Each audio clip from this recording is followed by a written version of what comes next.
നമ്മുടെ ചാനലിലേക്ക് എല്ലാവർക്കും സ്വാഗതം. നമ്മുടെ ഇന്നത്തെ വിഷയം റീചാർജബിൾ ബാറ്ററി ചാർജ് ചെയ്യാൻ വേണ്ടി ഒരു ചാർജർ തിരഞ്ഞെടുക്കുമ്പോൾ എങ്ങനെയാണ് തിരഞ്ഞെടുക്കേണ്ടത്.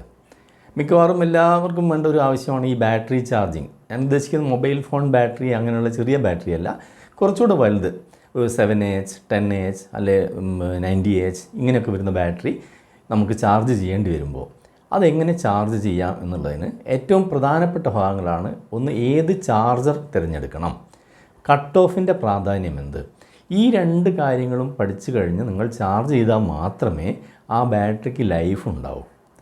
അപ്പോൾ അല്ലെങ്കിൽ ഏതെങ്കിലും ചാർജർ ഉപയോഗിച്ചിട്ടുണ്ടെങ്കിൽ ആ ബാറ്ററി പെട്ടെന്ന് തന്നെ കേടുവന്നു പോകും. അങ്ങനെ വരാതിരിക്കാൻ നമ്മൾ ആദ്യമായിട്ട് ചെയ്യേണ്ടത് നല്ല ചാർജർ തിരഞ്ഞെടുക്കുക എന്നുള്ളതാണ്. അതിനു മുമ്പ് എത്ര തരം ബാറ്ററികളുണ്ട്, ആ ബാറ്ററിയിൽ എഴുതിയിരിക്കുന്ന AH ആംബിയർ അവർ എന്ന് പറഞ്ഞാൽ എന്താണ്, ഇത് മുഴുവൻ നിങ്ങൾ പഠിച്ചതിന് ശേഷം വേണം ചാർജർ തിരഞ്ഞെടുക്കാൻ. പിന്നെ കാര്യങ്ങളൊക്കെ വളരെ എളുപ്പമാണ്. ഇനി നിങ്ങളൊരു സോളാർ പാനൽ ഉപയോഗിച്ച് ചാർജ് ചെയ്യുകയാണെങ്കിലും ഈ കണ്ടീഷൻസൊക്കെ പരിഗണിക്കണം. എങ്കിൽ മാത്രമേ ബാറ്ററിക്ക് ലൈഫ് ഉണ്ടാവൂ. ഇത് പഠിച്ചു കഴിഞ്ഞാൽ നിങ്ങൾക്ക് ഇനിയിപ്പോൾ ഭാവിയിൽ വാഹനത്തിൻ്റെ ബാറ്ററികൾ ചാർജ് ചെയ്യേണ്ടി വന്നേക്കാം, അല്ലെങ്കിൽ വീട്ടിലെ UPSൻ്റെ ഇൻവെർട്ടറിൻ്റെ ഒക്കെ നിങ്ങൾ സ്വയം ഫിറ്റ് ചെയ്യുകയാണെങ്കിൽ അത് ചാർജ് ചെയ്യേണ്ടി വരും. അത് ശരിക്കും ചാർജ് ആവുന്നുണ്ടോ അല്ലെങ്കിൽ കംപ്ലയിൻറ്റ് വരുന്നുണ്ടോ, അങ്ങനെ ബാറ്ററി ചാർജിങ്ങിനെ കുറിച്ച് പൂർണ്ണമായ അറിവ് തരിക എന്ന ഒരു ഉദ്ദേശത്തോടു കൂടിയാണ് ഇന്ന് ഇതിവിടെ നടത്തുന്നത്, ഈ വീഡിയോ പ്രസിദ്ധീകരിക്കുന്നത്. അത് നിങ്ങൾക്ക് പ്രയോജനപ്പെടുമെന്ന് വിചാരിക്കുന്നു. അപ്പോൾ നമുക്ക് 1 by 1 ആയിട്ട് വിഷയത്തിലേക്ക്.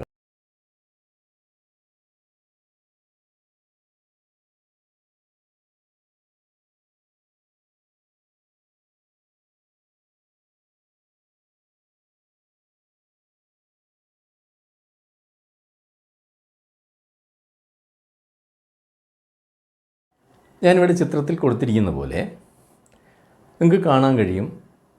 ബാറ്ററി, ഒരു കാർ ബാറ്ററി എടുക്കണം, 40Ah 40Ah ബാറ്ററി എന്നാൽ എന്താ നോക്കാം. 40Ah ബാറ്ററി എന്ന് പറഞ്ഞു കഴിഞ്ഞാൽ നമ്മൾ അതിനകത്ത് നിന്ന് എത്ര ആംബിയർ ഉപയോഗിക്കുന്ന, കറണ്ടിനെ ഉപയോഗിക്കുന്ന അളവ് ആംബിയർ ആണെന്ന് ഞാൻ അതിൻ്റെ മുൻപ് പ്രസിദ്ധീകരിച്ച വീഡിയോയിൽ പറഞ്ഞിട്ടുണ്ട്. വോൾട്ടേജ് ആംബിയർ എന്നുള്ളതിൻ്റെ എല്ലാ ഡീറ്റെയിൽസും ആ വീഡിയോയിൽ കാണാം. അതുകൊണ്ട് നമുക്ക് ആംബിയർ ആണ് കറണ്ട് അളക്കുന്ന യൂണിറ്റ്. അപ്പം നമുക്ക് ഓരോ ഉപകരണത്തിനും വ്യത്യസ്ത ആംബിയർ വേണ്ടി വരും. 1000 milli ampere is equal to 1. ഒരു ആംബിയറിനെയാണ് 1000 മില്ലി ആംബിയർ എന്ന് പറയുന്നത്. 1000 മില്ലി ആംബിയർ കഴിഞ്ഞാൽ പിന്നെ നമ്മളൊരിക്കലും മില്ലി ഉപയോഗിക്കില്ല, ആംബിയർ എന്ന വാക്ക് ഉപയോഗിക്കും, ഒരു ആംബിയർ. അപ്പോൾ നമ്മൾ ആവശ്യം എത്രയെങ്കിലും ആവട്ടെ. ഇപ്പോൾ 40Ah ബാറ്ററിൻ്റെ കാര്യമാണല്ലോ ഞാൻ പറഞ്ഞിരിക്കുന്നത്. അതിനകത്ത് 1 ആംബിയറാണ് നമ്മൾ കൺസ്യൂം ചെയ്യുന്നത്, അല്ലെങ്കിൽ നമ്മൾ ഘടിപ്പിച്ചിരിക്കുന്ന ഈ ബാറ്ററിയിൽ ഘടിപ്പിച്ചിരിക്കുന്ന ഉപകരണം 1 ആംബിയറിലാണ് പ്രവർത്തിക്കുന്നതെങ്കിൽ അത് കൺസ്യൂം ചെയ്യുന്ന 40 മണിക്കൂർ വരെ നമുക്ക് അതിനകത്ത് 1 ആംബിയർ വീതം എടുക്കാം എന്നുള്ളതാണ് അർത്ഥം. 1 ആംബിയറാണ് എടുക്കുമെങ്കിൽ 40Ah ബാറ്ററിയിൽ നിന്ന് 40 മണിക്കൂർ ലഭിക്കും. അതാണ് കണക്ക്. പക്ഷേ 40 കിട്ടില്ല. നമ്മളതിൻ്റെ ഒരു 10% എപ്പോഴും പുറകോട്ട് ചിന്തിച്ചാൽ മതി. 40Ah ബാറ്ററി ആണെങ്കിൽ നമുക്കൊരു 30 മണിക്കൂർ കിട്ടും, അല്ലെങ്കിൽ 35 32 മാക്സിമം അത്ര കിട്ടും, പ്രതീക്ഷിച്ചാൽ മതി. അതുപോലെ ഇനി നോക്കുക, 90Ah ബാറ്ററിയിൽ എന്ത് സംഭവിക്കുന്നു, 90Ah ബാറ്ററിയിൽ 1 ആംബിയറാണ് ഉപയോഗിക്കുന്നത്, നിങ്ങൾക്ക് 90 മണിക്കൂർ ഉപയോഗിക്കാം. മീൻസ് 85 മണിക്കൂർ വരെ നിങ്ങൾക്ക് കൃത്യമായിട്ട് ഉപയോഗിക്കാൻ കിട്ടും. ഇനി കൺസംഷൻ നേരെ വർദ്ധിപ്പിച്ചു, 40Ah തിരിച്ചു വരാം. നിങ്ങൾ കൺസംഷൻ നിങ്ങൾക്ക് 30 ആംബിയർ വീതം അല്ലെങ്കിൽ ഒരു ഹൈ 10 ആംബിയറാണ് വേണ്ടത്. 10 ആംബിയർ കൺസ്യൂം ചെയ്യുന്നുണ്ടെങ്കിൽ അതിനകത്ത് നിന്ന് നിങ്ങൾക്ക് കിട്ടുന്നത് എത്രയാണ്, 40Ah battery divided by 10 is equal to നിങ്ങൾക്ക് 10 മണിക്കൂർ ഉപയോഗിക്കാൻ പറ്റും. ഇനി 30 ആംബിയറാണ് എടുക്കുന്നതെന്ന് വിചാരിക്കുക. എവിടെയാണ് 30 ആംബിയർ 40 ആംബിയർ വരുന്നതെന്ന് മനസ്സിലാക്കിയിരിക്കുന്നത് നല്ലതാണ്. നമ്മൾ വാഹനങ്ങളിലൊക്കെ, കാർ അല്ലെങ്കിൽ ലോറി, ഇതൊക്കെ സ്റ്റാർട്ട് ചെയ്യുന്ന സമയത്ത് അവ സ്റ്റാർട്ട് ചെയ്യാൻ വേണ്ടി അതിശക്തമായ ആംബിയർ വേണം. അവിടെ 30, 40, 50, 70 അങ്ങനെ അത് കുറഞ്ഞ സെക്കൻഡ് നേരത്തേക്കാണെങ്കിൽ പോലും വണ്ടീനെ അത്രയും ചലിപ്പിക്കാൻ, എൻജിൻ ചലിപ്പിക്കാൻ വേണ്ടി അത് വലിയ ശക്തി ആവശ്യമുള്ളതുകൊണ്ട് അവിടെ 30 മുതൽ 50 ആംബിയർ വിതിൻ സെക്കൻഡ് 5 സെക്കൻഡ് ആവാം, 10 സെക്കൻഡാണ് എടുക്കുന്നത്. അപ്പോൾ കൺസംഷൻ വല്ലാതെ കൂടുതൽ വരും. നമ്മൾ വീട്ടുപകരണങ്ങളൊക്കെ എടുക്കുന്നതൊക്കെ ആംബിയറിലായിരിക്കും. അത് 30. പിന്നെ ഒരു UPS ഒക്കെ 10 kVA 25 kVA വരുന്ന സമയത്ത് അതിനകത്തും കൂടുതൽ ആംബിയർ എടുക്കും. സാധാരണ 1K ആംബിയറിലൊക്കെ നമുക്കൊരു 5 ആംബിയർ അല്ലെങ്കിൽ 4 amps ഇത്രയൊക്കെ ആവശ്യം വരുന്നുള്ളൂ.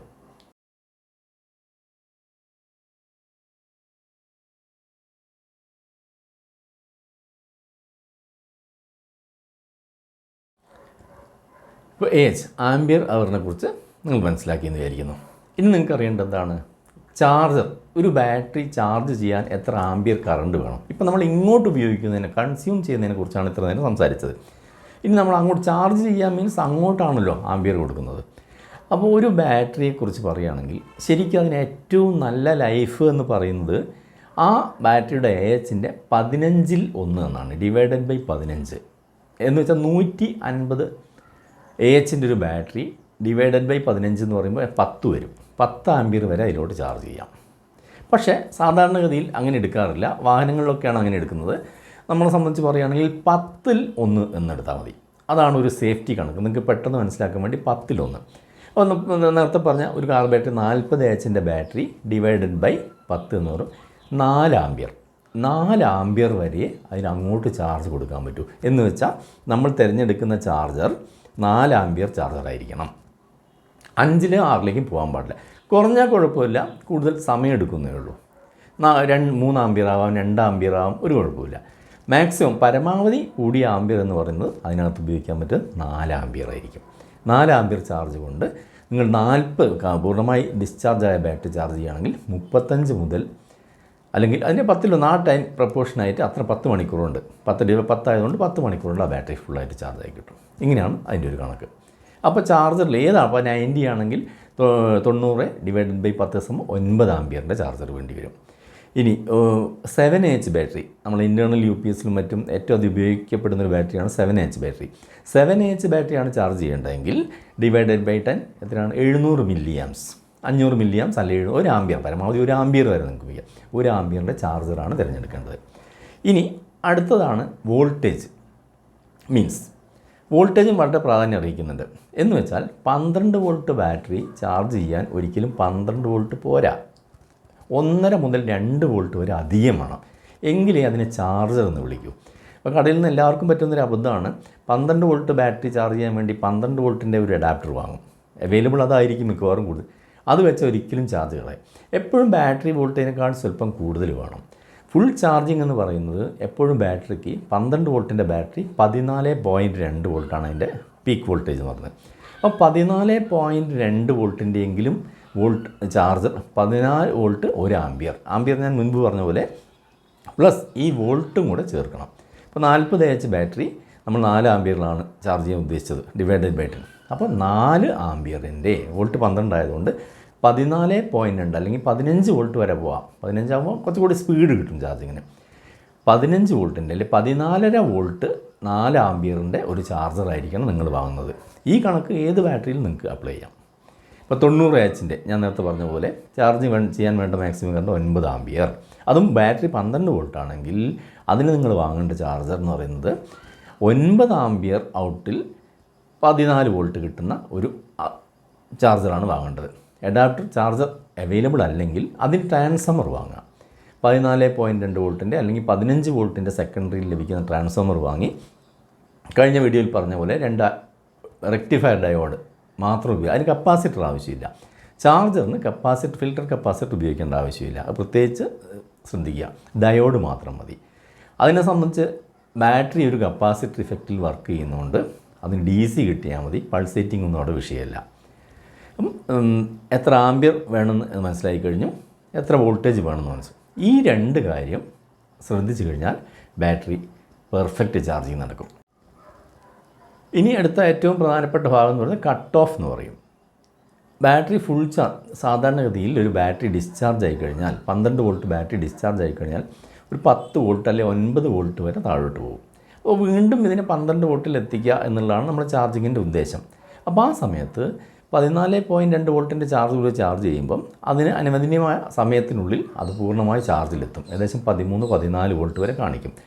ആ സമയത്ത് ചാർജർ കട്ട് ഓഫ് ആവണം. കട്ട് ഓഫ് മീൻസ് ഈ ബാറ്ററിയിലേക്കുള്ള ഒഴുക്ക് ഡിസ്കണക്റ്റ് ആവണം, അല്ലെങ്കിൽ നിങ്ങൾ അവിടെ നിന്ന് അഴിച്ച് മാറ്റണം. അതാണ് അതിൻ്റെ അർത്ഥം.